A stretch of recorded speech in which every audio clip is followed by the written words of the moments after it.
Krishna, sorry about that. So we are back. You can see the screen, right? Okay, so we just quickly go through the different screens that we showed yesterday. How we talked about Harold Kushner. We wondered about why do bad things happen to good people. We talked about how Charles Darwin, who was a firm believer, he lost his faith. Many people say because of his untimely demise of his daughter. And this problem of evil is always people have wondered about, and not finding a convincing answer. Sometimes people kind of lose faith in their tradition or belief. And we looked at what karma is, how what goes around comes around, and it's actually more than that. It's not just that. What's going on here? And then we talked about 3 types of karma, as if one is not enough. Karma, Vikarma, and Akarma. And karma is acting according to the directions of the scriptures and a dharmic life. Vikarma is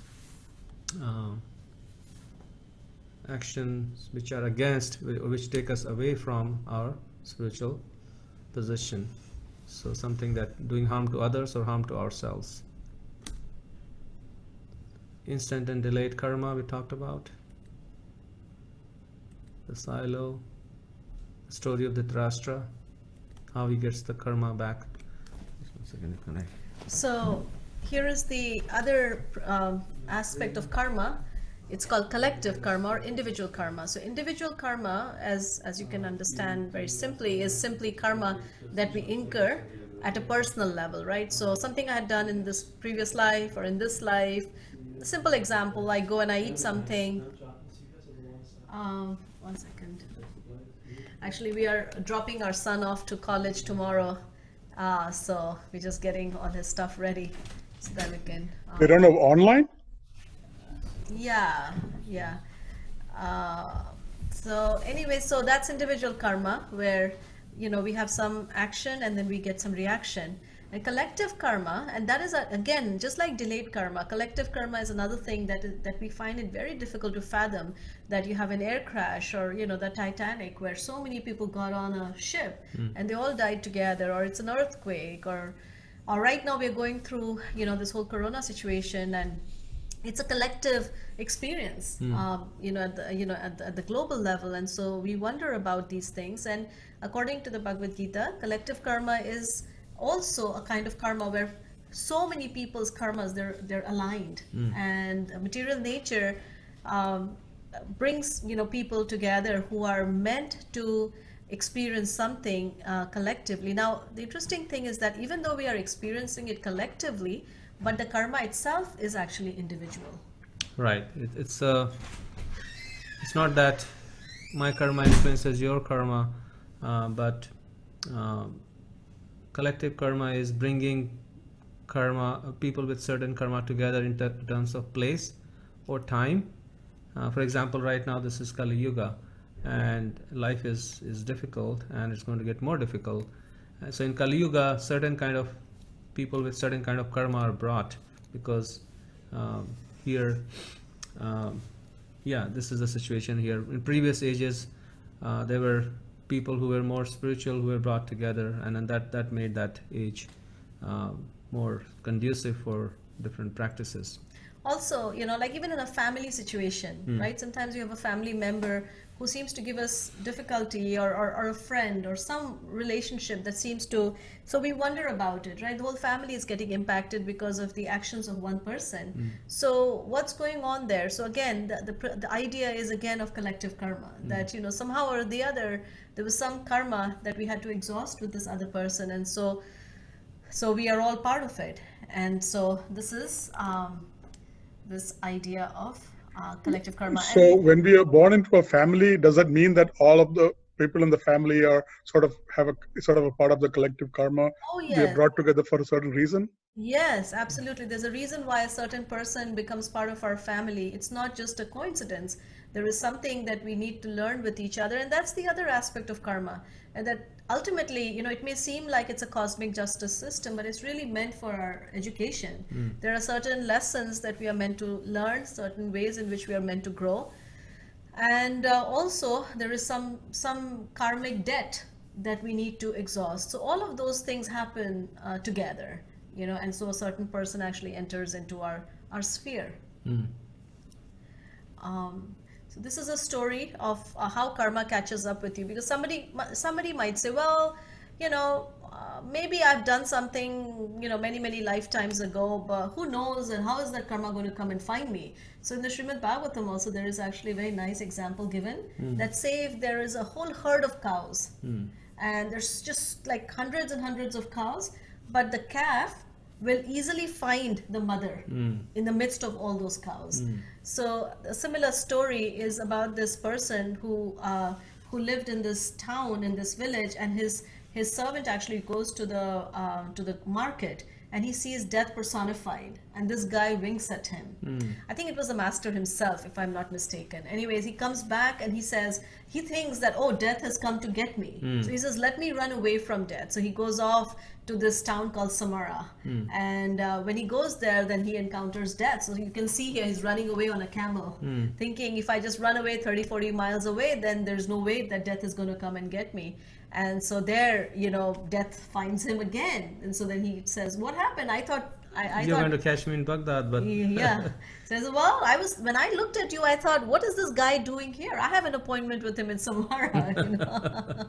So, we cannot really hide from our karma. We cannot run away from it. It's just something that will always catch up with us. In this form or the other. Like sometimes people may think, oh, I can do this activity and then get rid of the karma, but it will catch up with you in some other form. Also, sometimes people also, feel that, someone's really done wrong to me, right? Or like this person has acted so badly, and, how come this person is not getting his due? So this is another way to process this, that it's a whenever there is any action performed, it's a matter of time. And very beautiful, Delia. You have a way with words. It's very nice. Yeah. Each instrument is playing its own note. And I think another aspect of this collective karma is to take responsibility.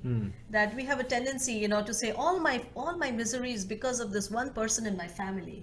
Or if only this person was not like this, my life would be good. But actually, each experience, we may say that this person is a cause of my misery, but in reality, it is my own reaction that I'm undergoing. And so that helps us let go and forgive and not hold a grudge, because who am I going to blame, for my own suffering? Let's move on.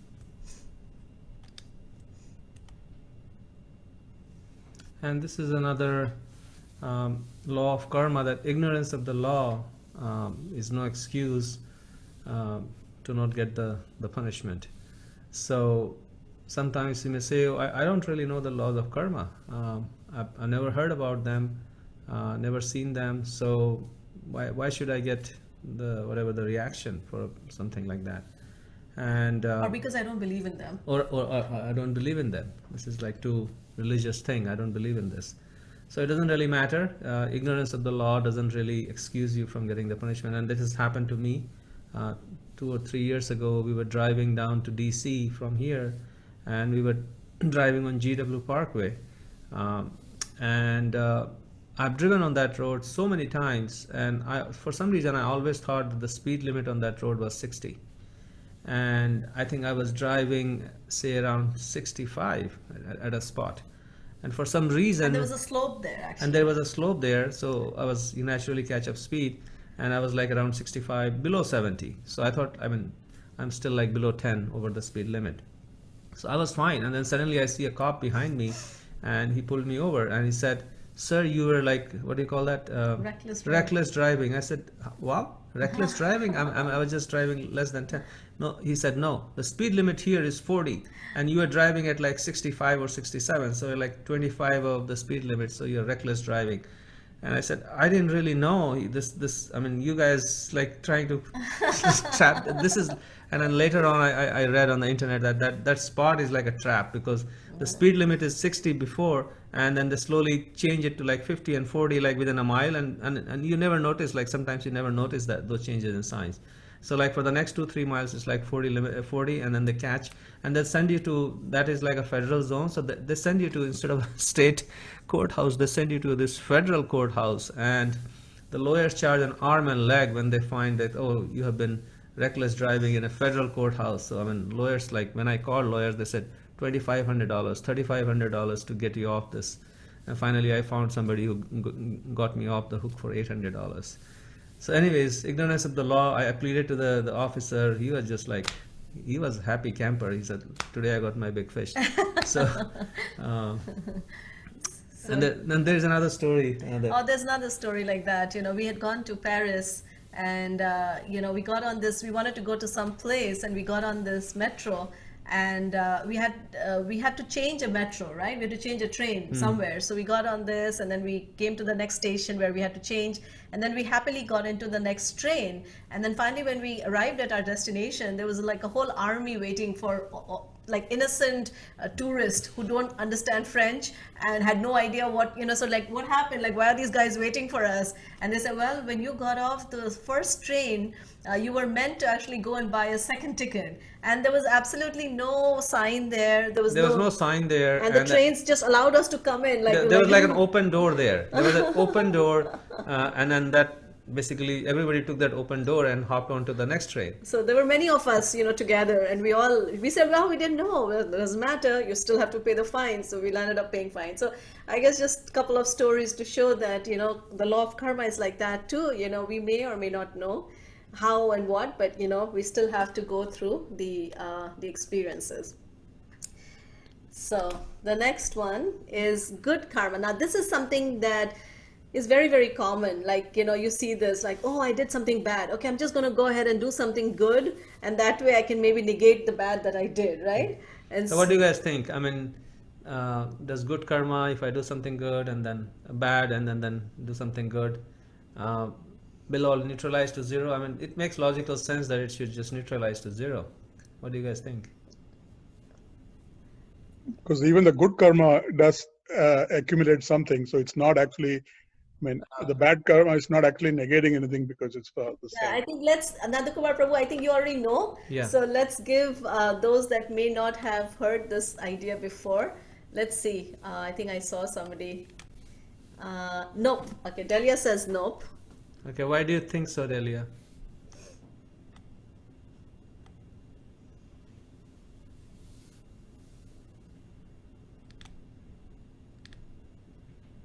Too easy.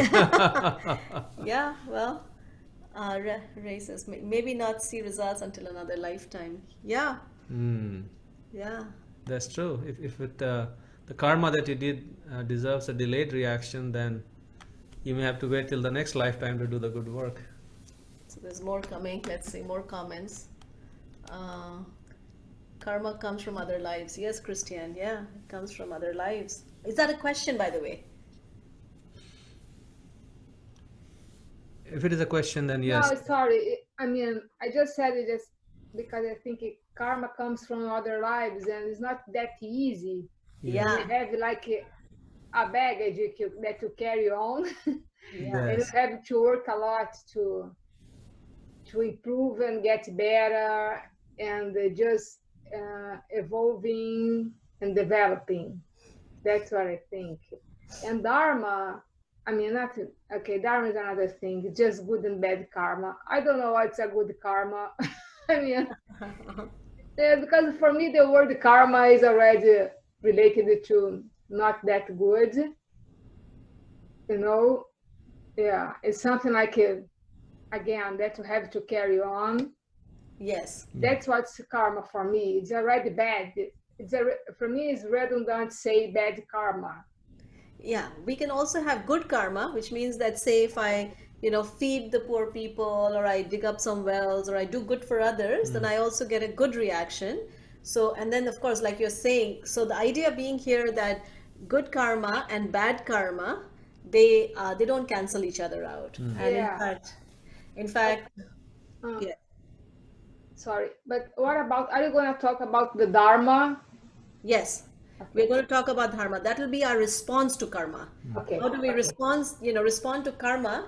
Because sometimes people can become very callous and say, oh, it's just your karma. You're suffering because this is what you deserve, right? So that is not that is not the purpose of karma. Like No. how to deal with karma of other people and how to deal with our own karma, good or bad. So that requires you have to bring dharma into the picture, Right. right? Okay. So Thank you. yeah. So this was quite actually interesting when we first understood this, heard about this concept that good karma and bad karma, they do not cancel each other. Rather, they have their own buckets. So you have a bucket of good karma and you have a separate bucket of bad karma, and they just keep accumulating. And for every good karma, you get whatever the good results that you have to enjoy and experience. And for the bad karma that one does, then you have to experience the bad results. So they are separate accounts. It's like having two separate bank accounts, and you have to maintain them separately. There's no mixing the two. So it's not like a debit or deposit. You deposit and you withdraw. You deposit and withdraw. It's not like that. So there is, now this is what you were mentioning, Christiane, and we'll move on to. No. So what happens is that they're both binding, right? So that was Oh, the that's next, coming? yeah, that's coming up next. That's what I was saying. That ultimately, so this is a story. This is a Chinese farmer, and he had a horse. Oh gosh, now I forget the whole sequence. But anyways, this horse. Well, what happened You was remember. he was in a once he had a big farm, and then a wild horse basically ran into his farm. So all his neighbors, they came to congratulate him, said, "Hey, you got a free horse that walked into your farm, so you're a lucky guy." And he said, "Well, good or bad, I don't know. Good luck or bad luck, I don't really know." And then after a few days, this wild horse again ran away from his farm, and everybody came to condole with him that, "Oh, you lost your horse, so bad luck." He said, "I don't really know whether good luck or bad luck, it's all the same." And then a few days later, this wild horse came back with like 20 Another one. like 20 other horses. They all kind of ran into his farm and started living there. Everybody came, "Wow, this is so amazing. You got 20 horses. This is like a lottery. So you really have a great luck." He says, "Great luck or worse luck, I don't really know. It's the same." So, and then one day, one of his sons, he got onto one of the horses and he kind of rode on the horse, but accidentally fell down and broke his leg. So when he comes back, then the villagers come and say, "Oh oh you poor thing, you're so unlucky." Then again the farmer says, "Good luck or bad luck, who knows?" And then the king actually starts to draft young men for the war. The country goes into a war with the neighboring country. And so now when they come, they see that they cannot really draft this young man because his leg is broken. So then again, But they draft everybody else. yeah, so then again the villagers say, so anyways, you get the drift, right? He keeps saying good karma or bad karma, which one is good? He says, who knows? It could be good, it could be bad. So, in our mindset, we tend to think of good karma as being desirable and bad karma as not being desirable. And in fact, there are people who actually spend a lot of thought on this and try to figure out ways of how to do the right thing so that they can enhance their bank account positively, and they try to stay away from things that might bring them suffering. Well, not such a bad idea, but from the perspective of the Vedic understanding of the Bhagavad-Gita, it is described that actually both good karma and bad karma, they're both bad. So there are two ways of looking at this idea. From the perspective of our day-to-day life, we could say that both good karma and bad karma, they're both good. So in that way, we can live a life of gratitude and we won't feel bogged down. But from a higher macro level, absolute perspective, both good karma and bad karma, they're both bad. And the reason they are both bad is karma means that this is one definition that is given in the Bhagavad-Gita in the 13th chapter. It says, Arjuna asked this question to Krishna, that what is karma? And Krishna answers that bhuta bhava udbhav karo visarga karma sangita, which basically means that karma is that activity which forces you to take birth again. It causes a rebirth. So good karma also forces us to take birth again in this material world, and bad karma also forces us to take birth again. So we are not free from this cycle of birth and death as long as we have either good karma or bad karma. Both will force us. And if you have good karma, say for example, the person may be born in a rich family or beautiful or strong or famous or whatever, but then with that comes the baggage of other things, like they may get into wrong habits because they are so wealthy or something, or they may harm others, or whatever. It could be so many things. So with every life we get in the material world, we again create another set of good and bad karma. It's like a chain reaction, and that forces us to come back again. So uh, it's like the same. Also, good karma is very tricky. Yeah. Because sometimes we don't really know that the good that we are trying to do, if it's actually truly good, right? Because there are so many things that can go wrong. Like, for example, we've heard this one story about how there was this young boy who had typhoid, and his mother said, well, you shouldn't be, so this boy, he was constantly crying because he wanted some fried food. And so the mother said, no, you cannot have any fried food. But the younger brother, he felt some compassion, and he thought, oh, I want, to feed him, because after all, I mean, this guy is suffering. So he goes ahead and he finds him some parathas of some fried food, and he gives it to him. And of course, that makes his typhoid actually, really, really bad. It just like really, puts him in this danger zone. So, so sometimes we want to do something good, but then, there's another story in the Srimad Bhagavatam about this guy who wanted to give in charity so many cows. And so this king, he thought, I got this, I'm going to do this charity and get the good result. But then what happened was that when he gave those cows in charity, then one of those cows accidentally leaves that herd and comes back to the king. And mixes into the big herd of the king, who then again unknowingly donates in charity that same cow to another Brahmana. And the second Brahmana happily walks away with that original cow that belonged to some other Brahmana.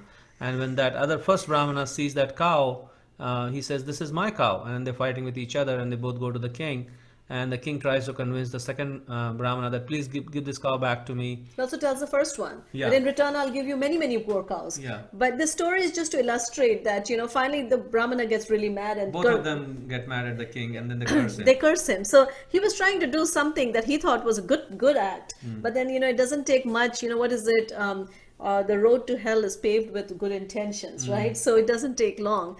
This is another kind of funny, quirky story, just also, kind of taking you into an Indian village. So in India, in villages, the way they actually use fuel for cooking is they use cow dung patties. So cow dung is collected and they're made into these little patties, and then they're used for burning purposes. So they leave them for drying in the sun, and they will dry. You might have seen rural pictures of rural India where they put these patties they stuck these patties on the wall of the mud houses, and that's where they dry.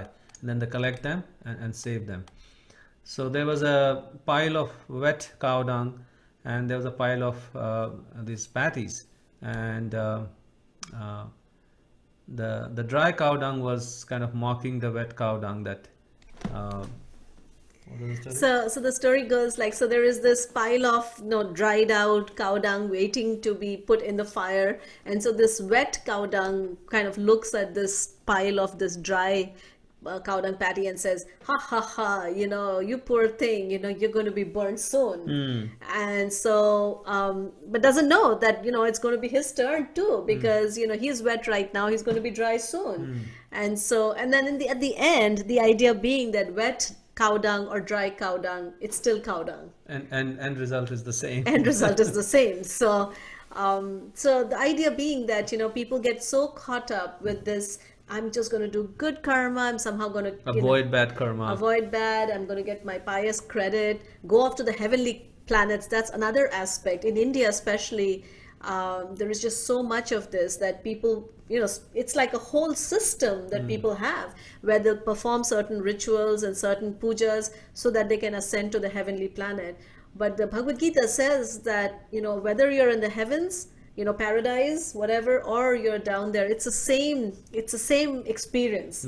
It's like an example that is used if you're in the prison, whether you're in a prison cell, which is maybe for, maybe prison cell A or prison cell B, right? Like a first class prison cell or a third class prison cell or a solitary. I mean, ultimately you're in the prison. So And Krishna says in the second chapter, if you remember, he tells Arjuna that Trigunya Vishaya Veda Nistrigunya Bhava Arjuna, that rise above all these rituals given in the Vedas for good karma, because it's not liberating. You'll still stay entangled in this world. So rise above them and be situated in the self. So that's a nice point, Delhi. I really like that story that you just shared. There's this video. It's actually a video online of a person who thinks they're returning a turtle to a river, except it's not a turtle, it's a tortoise. And tortoises don't swim. Wow. We'd love that, actually. If you can find that video, we could perhaps use it in our next time we make this presentation. That's very nice.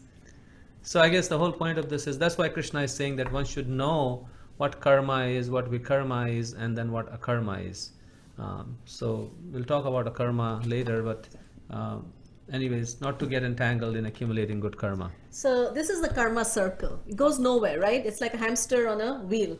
It goes round and round, and this is actually the samsara. This is the cycle of samsara.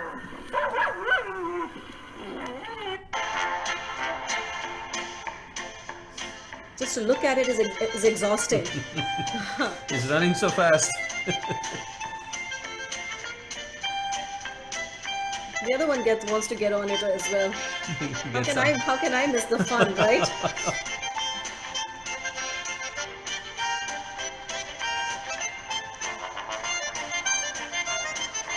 The first one gets off the wheel. Gosh, the hard work.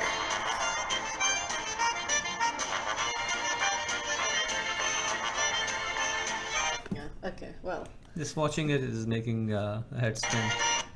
Okay, so here is another, I don't know, I'm assuming most of us have played a game of snakes and ladders, right?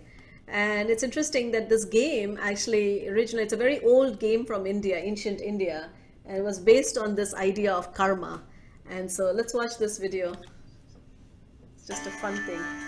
India is famous for its global contribution to religion, spirituality, well-being, and, believe it or not, board games. Snakes and Ladders is thought to have been invented by Saint Gyandev in the 13th century. The game moves players in a zigzag pattern up a grid of about 100 squares by the roll of dice. Snakes and Ladders and many other games were invented out of India. We have very old paintings, in fact, of Indian kings playing snakes and ladders. It was a form of moral instruction to children, you know, that here are these ladders to success and here are these snakes which represent evil. It was associated with traditional Hindu philosophy, contrasting karma and kama, or destiny and desire. The ladders represented the steps you could make to attain higher levels of sort of ethical cultivation, if you like. Snakes were the pitfalls along the way. If you make one mistake in your moral sort of growth, you'll slide back down again, back to where you started. It's very fatalistic in a way because you have no control over whether you win or lose. It really is just down to the dice. It's in part religious, I think, this idea that your destiny is controlled by the stars, that you are really just a pawn in this bigger game that is life. So this is the point we'll discuss further. Among sentients. Many of the surviving game boards are stunning works of art and were commonly made of painted cloth. In the 19th century, the game made its way to England, where the... So we wanted to actually show this in part because it's interesting, but also in part because this gives us a segue for our next segment, where, you know, this lady is making a point which is actually a very common conception amongst a lot of people. That your life is already predestined, or whatever you're doing right now is predestined, and as she was saying, fatalistic. Everything has been decided by the stars, so you don't have any control.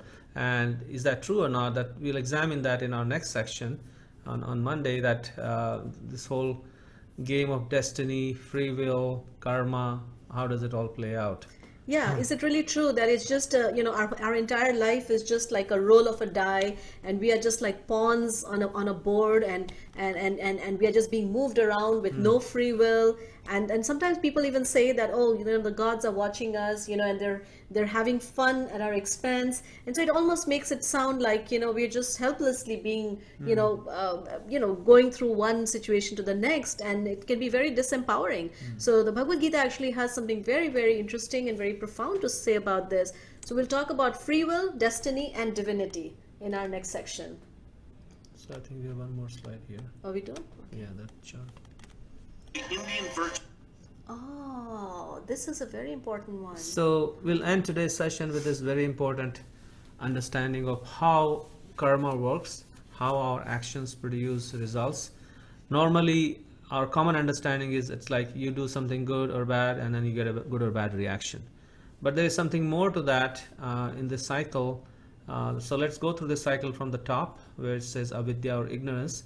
And this ignorance of our real identity, that we are a spiritual being, it causes us to believe that I'm body, I am my senses, and my goal is to satisfy my mind and my senses. And that's what leads to the sinful desire, a desire to basically be separated from God or separated from our spiritual nature. And that's called bija. Bija means seed in Sanskrit. It's called a sinful desire, a desire harming our real self. And then from that desire comes action, right? So papam. Papam means that whatever desire, and we harbor these desires, not just in our conscious self, but also in our subconscious self. So it could be papam or it could also be punya, which means a desire to do something good. They're both actually ultimately papam, Yeah. right?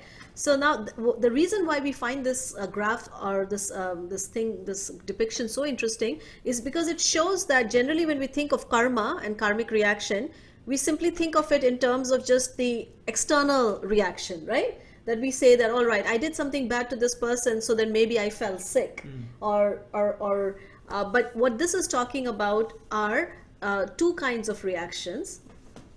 Yeah, so the result of any action, whether it's good or bad, first produces an unmanifest reaction. That is something that is not manifest yet in our lives. And it's called aprarabdha, which means not manifest yet. And this unmanifest reaction then produces two kinds of reaction. So one is the manifest reaction, which is very obvious. It's called prarabdha, and that results in suffering, like a thief getting caught or somebody who's whatever. They get the reaction in this life or the next life. It could take time sometimes. So the prarabdha results into suffering or some kind of enjoyment or pleasure. But then the aprarabdha, the unmanifested reaction that is a result of our actions, also produces a very subtle seed within the heart. And that subtle seed is actually the most interesting thing, that it produces a disposition, which is called kutam, to perform that activity again. So an example for that might be like a thief. So a thief, because of ignorance of his real identity, develops a desire that I would like to go and steal from other people, right? And so then that desire, as we discussed, that from contemplation of the objects of senses, then what happens? Lust develops, right? And then so that person actually starts acting on that lust, and so that means action. Now from that action there is some reaction. So the thief, actually there are two reactions that can happen to the thief. One is that he gets caught, he gets put in the prison. That is the easier reaction to deal with. But the other reaction that also happens is that within his heart, that proclivity or that tendency to commit that activity again gets deposited in the form of a sinful disposition, which is called kutam.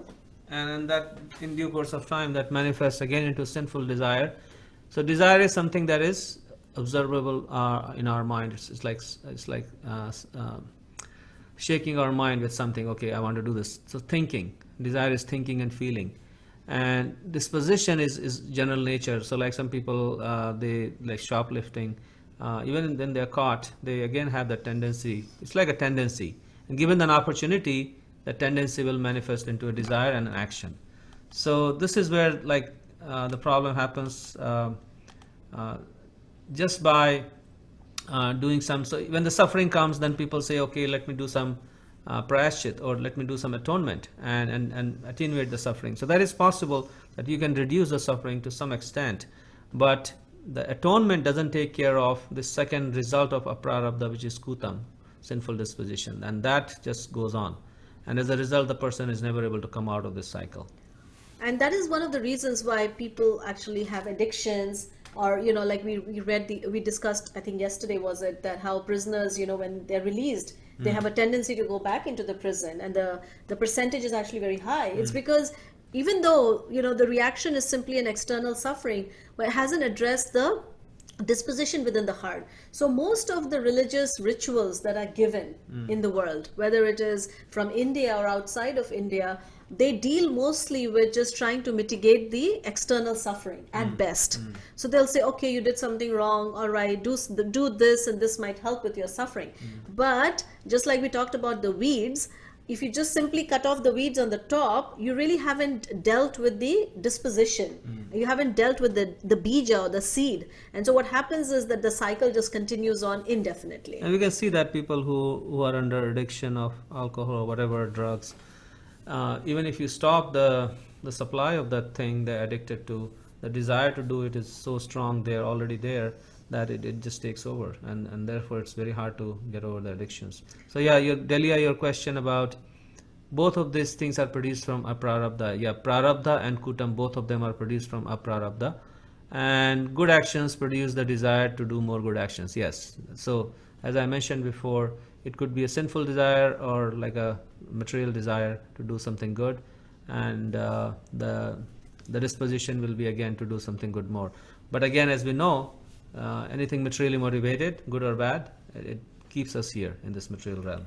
So we need a process that can actually help us not just take care of, so in order to break this cycle, if you can see, right? If you simply take care of the cycle at this level, it's a very superficial way. And so most of our self-help books and different things that we deal with, they're kind of, like, okay, just be happy, just be content, be positive, accept your life, this, that, whatever. This is all in the realm of this manifest reaction. In order to actually break the cycle, one has to address avidya, right? Ignorance. And then once that ignorance is destroyed by transcendental knowledge, then we need a process that can actually completely uproot these sinful desires. It can uproot the desire, it can uproot the aprarabdha, and it can uproot the kutam. Once kutam is gone, then you're not going to engage in that sinful desire again. So that chain is completely cut off. And whatever suffering you are due, you'll get it, maybe reduced, but once you go through it, and it's over. So the tree has dried up. Yeah. So this is essentially, we are seeing the cycle of our samsara. And so as we can see that, this has to be, the desire actually has to be reversed. And like we discussed in the previous chapter, that desire cannot be killed. Right? Desire has to be transformed back to its original nature, which is from kama to prema.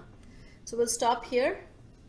Yeah, so we'll stop here and then we'll continue. This, by the way, one of, I guess, our favorite slides, right? I mean, this really, when the first time we saw this, it really like it was like an aha moment, like, wow, okay, this, now we understand, So I don't know, want to hear your reflections and questions. So please go ahead and put it on your chat box. And if there is any question that you really feel it's impossible to type it, then you can speak and ask. Yeah, it's called Chutes and Ladders, right? Yeah, it's the same game. Eric.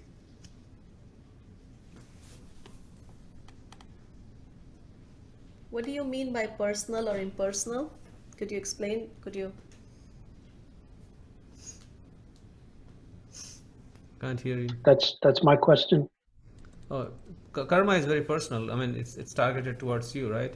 Well, yeah, but I mean, like, in terms of karma being a force that we're subject to, because getting back to the discussion last night about like the Christian tradition and the confession process, and I mean, I'm not an expert on Christian theology, but I think that, and not all Christian traditions practice confession, but I think that the idea is that when you confess, that you're supposed to change your behavior. And if you're not changing your behavior, then maybe the atonement isn't happening. But even the concept of atonement is not in all Christian traditions. So it's kind of a mixed bag.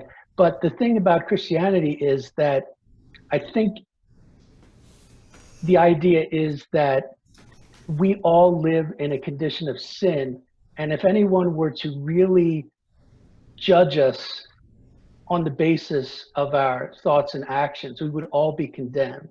But it's only through the grace of God that some of us, maybe all of us, who knows, are going to be saved. So that to me is a very personal process. But karma strikes me as, this law that just sort of operates according to its own mechanisms.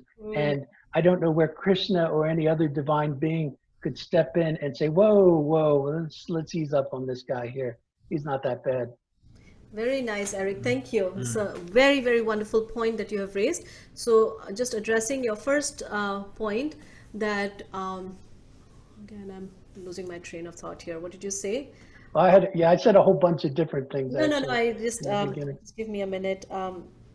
So you made this point about, so when you talked about how, just because this happens in India also, people go and they take a dip in the Ganga and they say, I've come to cleanse my sins, right? And so, but what happens is, the reason why it's difficult to change one's behavior is because, as we can see, it's not so easy. There are these forces, these dispositions that are getting deposited within the heart, and these dispositions have been deposited since countless lifetime. So just having good intentions, I might go to take a dip in the Ganga, or I may go to the priest and say, I'm sorry, I don't want to do this. But then my lower nature always takes over, and it's not so easy to, change, the willpower is not strong enough, or it's not good enough to just take care of those dispositions. So that's why we need a process that can alter because in our brain we have some channels of thoughts, and we are sort of predisposed towards certain kinds of behavior. So in order to change those channels, that's what we are trying to do by introducing this spiritual sound vibration. That complete mantra means to free the mind. So to free the mind from what? From these predispositions that we carry within us. And so that is one part of your one part of what you mentioned. And then the other part about, being personal, absolutely. If there is no personal aspect to this karma, none of us actually have any way out of it. Because every lifetime, with every action, we are depositing countless desires within the heart. Desires we are not even aware of. What we see is just the tip of the iceberg, right? The desires we are aware of is simply the tip of the iceberg. So that's where Krishna's mercy and that's what this chanting does, and we'll talk about that in Akarma. Yeah. So Sid, both your questions are wonderful. The first question you asked was, how do good karma, bad karma, individual accounts become zero when both the accounts don't influence each other? So very good question, and that's why Akarma comes into the picture. And Krishna is introducing that Akarma there, and then we'll talk more about Akarma maybe in the 5th chapter and also in the 9th chapter. But Akarma is the way of living not just for good and bad karma, but above that, in our connection with the Supreme. And that allows to basically nullify both the good karma and bad karma accounts. Both the accounts are wiped out. The bank is closed. No more. And that addresses Eric's point too, that you need that mercy, and that's what Krishna actually in the last verse of the Bhagavad-Gita, he says, surrender unto me, I will free you from all sinful reactions. So exactly the same point, that let's give this guy a break. There is no way he's going to make it otherwise. And the second question was, when the soul cannot be created or destroyed, why is death of body considered such a bad thing, as you give examples of untimely death as a result of bad karma? Yes, that's a good question. Death in itself is Krishna is not saying death is a bad thing. But it's painful. Death is not something easy for. It's like changing apartments. If you have to change houses or apartments continuously, we changed a lot of houses, and after a while you came to a point that no more. Even if there's some problems in this situation, let's just deal with it, rather than just changing your house. So similarly, for the body or the soul to change this body is very painful, leaving behind everything and starting new relations and going back to school and going back to whatever. It's a painful cycle. So in that sense, it is hard. And but you're right, that for the soul there is no death. So when one comes to the level of understanding that one is the soul, then this death stops acting. But right now, when a person is caught up in the cycle of karma, death is a terrible thing. All that he accumulated, with such hard work, you see, sometimes I think about it, like all these famous rich people, right? Oh my goodness, how difficult is it going to be for them to leave all of this behind, right? Not knowing where they're going next. So it's not easy. But once you're on a transcendental platform, it doesn't matter.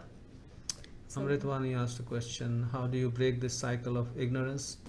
Bisa Papakuta. You already answered it, but I think I missed that part. Can you repeat? Yeah, that's removing the ignorance, basically. Taking care of the problem at the root, which is the ignorance, avidya.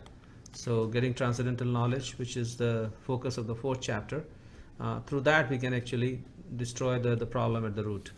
Naji, your question: is it possible to attain salvation by performing good actions, going to Brahmaloka, and then transferring to Vaikuntha with the other residents at the time of universal destruction? I realize that this process is somewhat artificial and it's probably more difficult to achieve than other methods of attaining Vaikuntha. But yeah, it is possible. But like you just said, very, very difficult. There are just too many slips along the way. First of all, to get to Brahmaloka is not easy. It may take many, many lifetimes, and then even at once you reach Brahmaloka, which is Brahma's planet, then also, I mean, you may make a mistake. You may have, you may develop some impersonalistic conception of God there also, and as a result, you may not reach Vaikuntha, but you may just go and merge into Brahma Jyoti. So it's not 100% guaranteed, but it's pretty much guaranteed if you just stay long. This is the much shorter, easier. Okay, thank you. Sorry to add to the confusion. No. That's good karma is not good either because it is related to actions performed from the ego. Yes, which keeps one in samsara. Absolutely, good karma being bad is new idea to me. Yeah, it is for most people. It is, because we always think, oh yeah, if I just do good, and yeah, I mean, to be fair, good karma is not bad in the sense that you get to enjoy. You get to enjoy, next life, in which you are very beautiful. Maybe you get to become Bill Gates. Maybe you get, just all kinds of, goodies. But then that really doesn't satisfy the essential self, right? Still, it doesn't. We should not misunderstand it that we should not do good to others.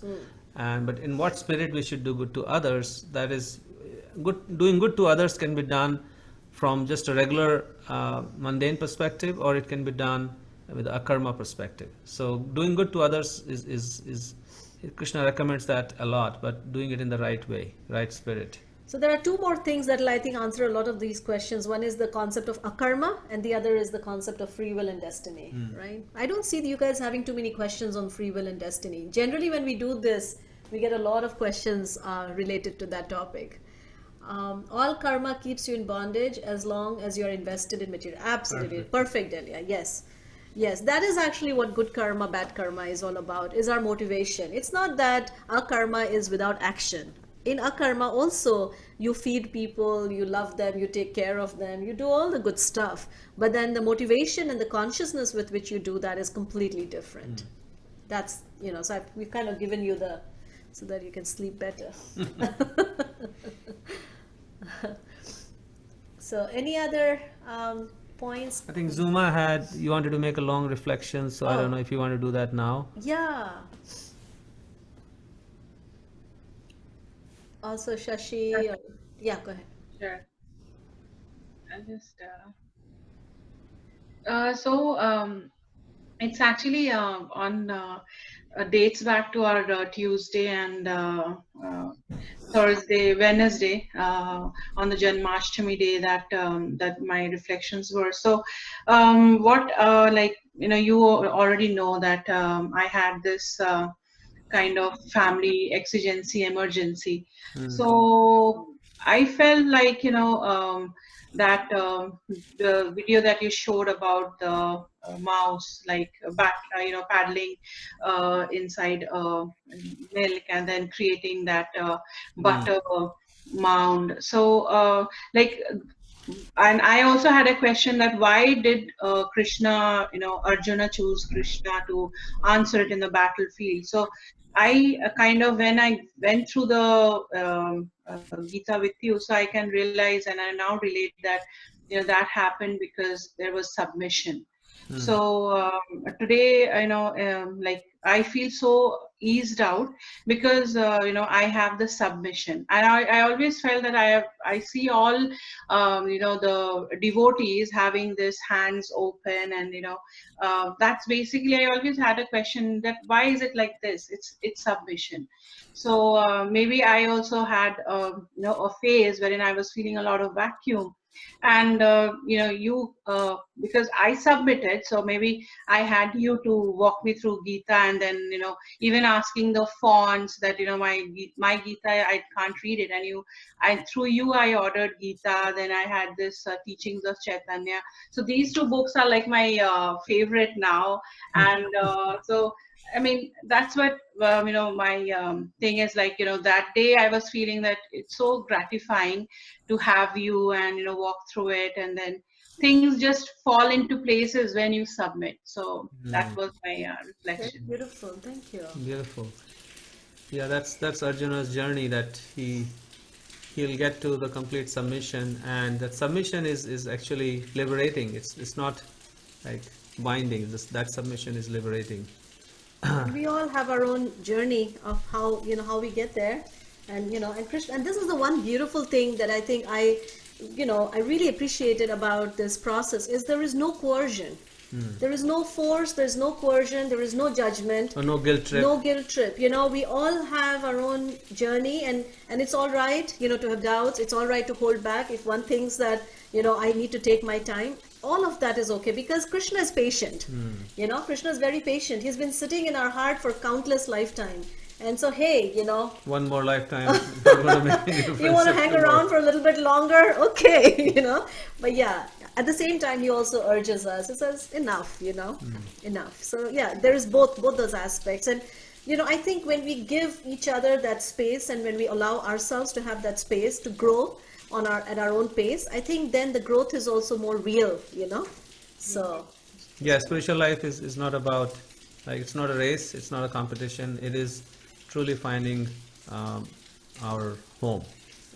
And like it's like it's something like the video that you shared about Ramanujam, like that infinity video, that things just fall into places.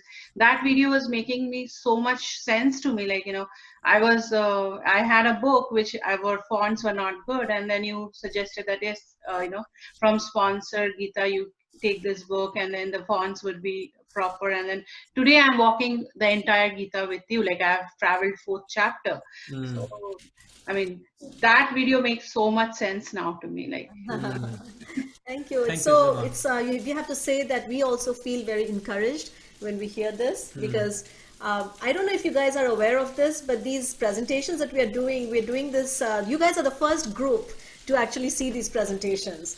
So when we get this feedback, it makes us feel like, oh, okay. Because sometimes we think, oh my God, there are like 14 more chapters to go. Thank you, Delia. Thank you. And these presentations we are working on them till the last minute, so they are fresh of the oven. Yeah, they're completely fresh.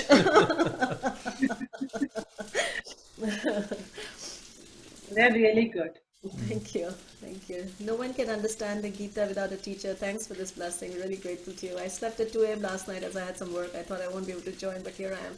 Thank you, Shweta. Such a treat, actually. Just to think that you wake up every morning at 5 and you join, and your questions are so deep and reflective. So thank you so much. Thank you, Stefano.